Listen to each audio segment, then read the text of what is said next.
Hello, everyone. We are coming on as there's a lot going on at Disneyland.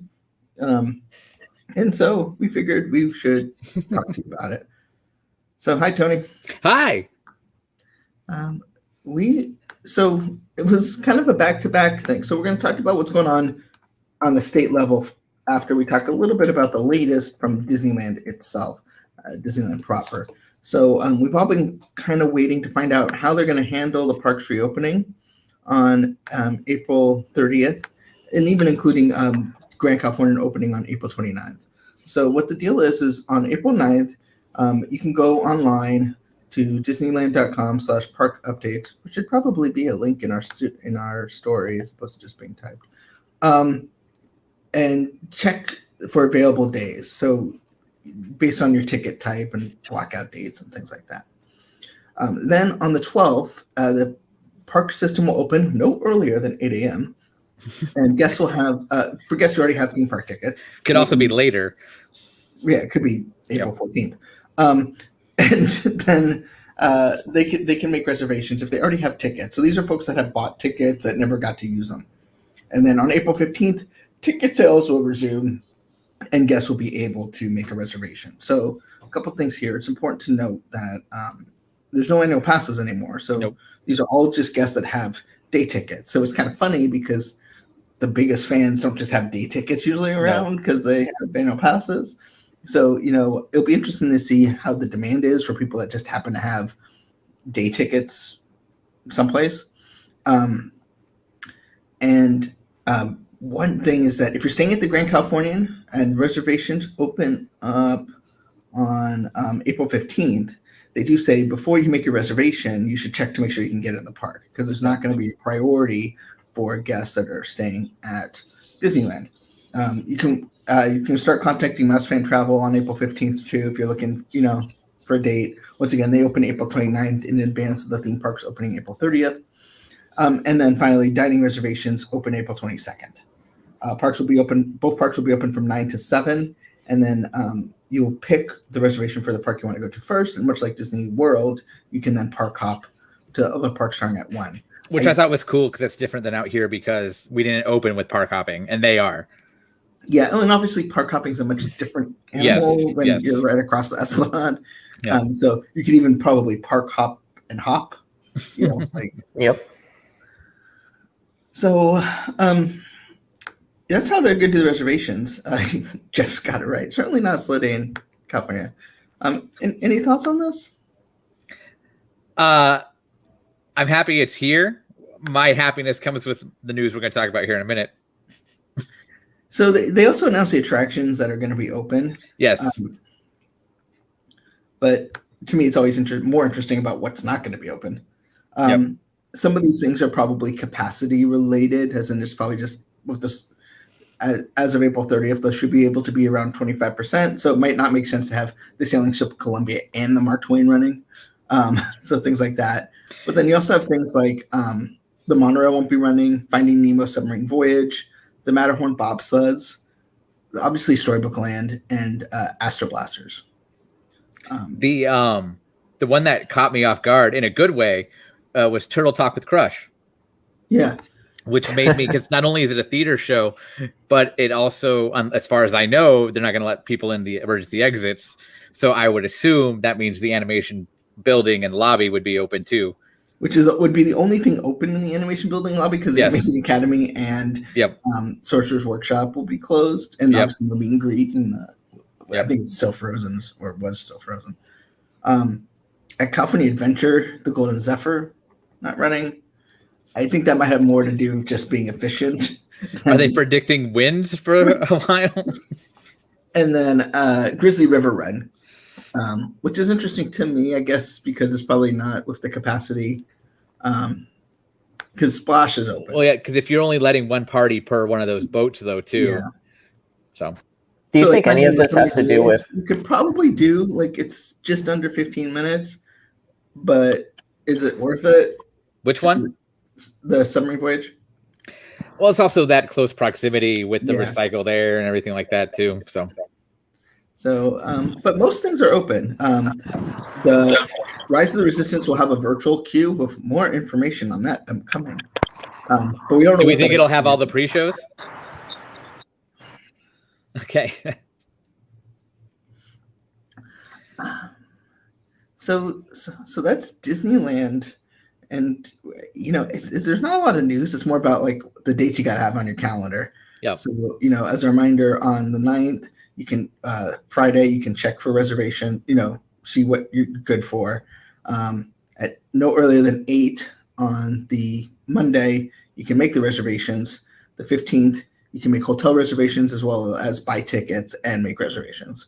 And then the park will open to those with reservations on April 30th. California residents only. California residents only, which we'll talk about now. So in typical Governor Newsom fashion, as soon as Disneyland makes this announcement, throws a curveball by announcing that if vaccinations remain readily available, and hospitalization rates stay low, his plan is to go back to a sense of normal on June 15th. Now, a couple things about this. The mask mandate will still be in place and does not see that changing for the foreseeable future. Also, we don't know what return to normal means. Because he says return to normal with mitigation efforts. So, so basically, in a sort of a press briefing, they kind of hinted that at anything over 5,000 people, which would presumably be a theme park, they might have to require, if it's indoor, vaccination and or testing. Now, theme parks are outdoors. Does that mean they could just go to 100%? Doesn't feel like it. But, considering Florida is still running at 35% with the 6 feet, because that's driven by 6 feet as opposed to state. That's more of a Disney decision, though, because I know our governor out here has basically been like, you could do whatever you want now in terms of theme parks. It's a Disney decision to do it because of the CDC guidelines. Yes. So if the CDC guidelines stay at 6 feet, that's kind of what they feel like they can deal with and keeping it 6 feet. Now, if the CDC changes and says 3 feet or, whatever, then they could change it. And, we don't know exactly how this all ends. At some point, we expect a complete return to normalcy, but we don't know what the caseload would have to be to kind of get Disney to be like, okay, we're good, we're done. But the big news on that is that it means California residents, non-California residents, can go to the park, theoretically, starting June 15th. Go join Mike at Magic Mountain down there. Did you add your meal plan to your 2018 season pass? I don't know if he could hear us. I can hear you. I just have myself muted because I found a quiet spot, but it's still not 100% quiet. It's Magic Mountain. So yeah, that's exciting because it means guests can come who don't live in California, including Tony and Lee. Yay! So now, of course, we don't have any details. Only if the animation building's open by then, though. We have no understanding of what mitigation efforts mean. We have no understanding of what vaccinations remain available and hospitalizations remain low. There's no numbers to this. This is just very broad strokes.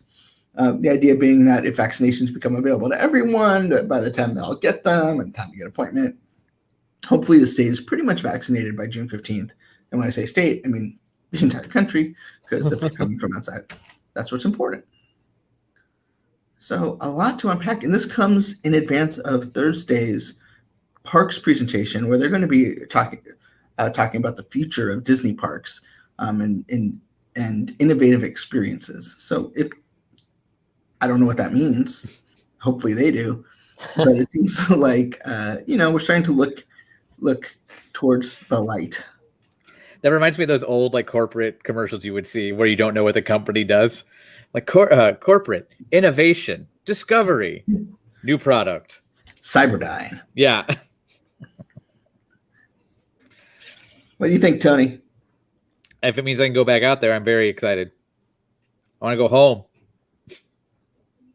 So, go to San Francisco also. Eat at a restaurant. Because it's not just theme parks. Just got breaking news. Again.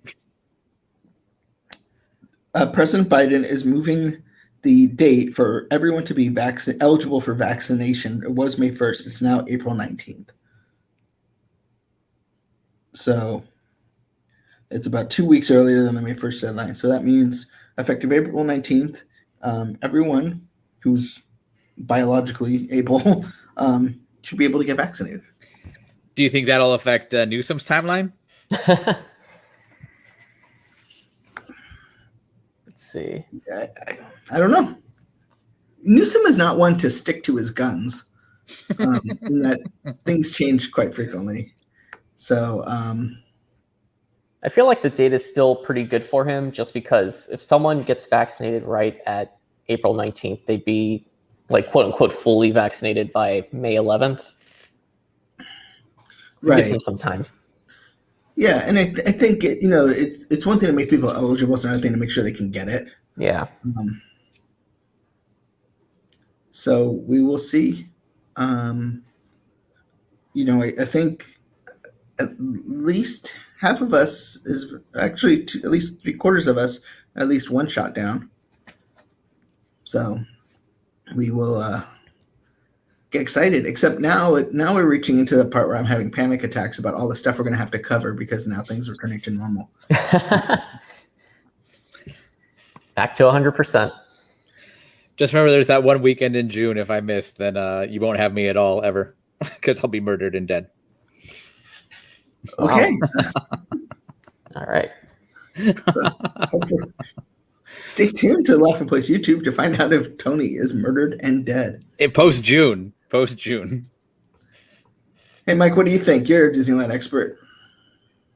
I think, yeah, like you keep saying, it's all going to happen very quickly. Although we all kind of thought it would happen earlier, but now that it's finally going, it's going to be this very slippery slope where we're going to find ourselves a little overwhelmed. But I'm excited for it. Lee? I'm excited for it too. I'm also very confused about everything. Okay, so is all the politicians. So yeah. I just feel like Disney's like, yay, we want to be open as much as possible, realistic, within reason. But they really need to stop doing this the same day we announce how we're handling something. Yeah. I feel like it's a rabbit hole theory, but I feel like Newsom and Disney have such a rivalry that he just waits until they say something, then he'll do something in return. We're announcing Touch of Disney. Oh, by the way, parks can reopen now. Right. Yeah. Yeah. So based on that, expect a new announcement from Gavin Newsom on April 30th. I still think I thought the whole park opening thing was going to be a Newsom April Fool's. He'd come out April 1st. Nope, never mind. We're changing it back. Well, thanks so much for joining us. As I said, it's a brief little update about what's going on at Disneyland, but we do know how you can make reservations, how you can be able to buy tickets. And we don't know prices yet, do we? No prices yet. No prices. Going to Disneyland's priceless. Who cares? But I also think that's why the people that have bought tickets previously have specific dates that they could use. I'm thinking that they're putting their ticket price or their tickets as lower tier, and they're going to have much more expensive tickets when it comes to making reservations for other dates. Yeah, it'll be interesting to see. It's and we don't know annual pass and membership stuff either. So everybody who I know personally who has access to my phone number, stop melting my phone asking me about it. It's kind of surprising that legacy pass holders don't have a date that they could do stuff. Yeah, it's interesting because they said, oh yeah, we're going to have this membership thing ready by the time we open, but then they opened a lot sooner than they thought. So I wonder if June 15th will be sort of their membership debut in the heat of summer is kind of whatever. Yeah. But so there's more information to come, a lot more. And we'll have full coverage of it right here. So Right thanks here. everyone for joining us. Coming up later today at 4 o'clock, we got Barely Necessities, I believe. Yep. And then join us. Just trust me, you're going to want to follow Laughing Place on Thursday. There's a lot going on. We got like 18 things happening at the same time. So just park it in front of your computer, ring the bell, and join us for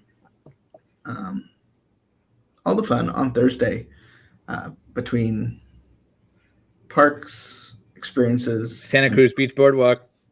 Got to be here. It's funny. Alex will be there. He's going for the first time. He's never been to Santa Cruz Beach Boardwalk, and he has no idea what he's in for. Yep. So, we'll see everyone. We'll be back again tomorrow, obviously, with Marvel Time and some other things. But then Later today, too. You already Yes. said it. Yes. Okay. So see you, everyone. Bye-bye. Bye.